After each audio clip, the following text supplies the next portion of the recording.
दोस्तों, आपने कभी सोचा है कि दुनिया का सबसे स्पार्सली पॉपुलेटेड देश कौन सा है, जहां लोग कम लेकिन घोड़े ज्यादा हैं? यह है मंगोलिया, जिसमें लैंड एरिया तो बहुत बड़ा है, लेकिन यहाँ सिर्फ 3.3 मिलियन लोग रहते हैं।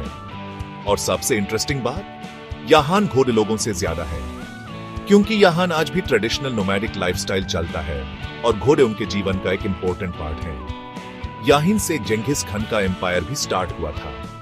अगर आपको चांस मिले तो क्या आप मंगोलिया जाके नोमैडिक लाइफ एक्सपीरियंस करना चाहेंगे? कमेंट करके बताओ।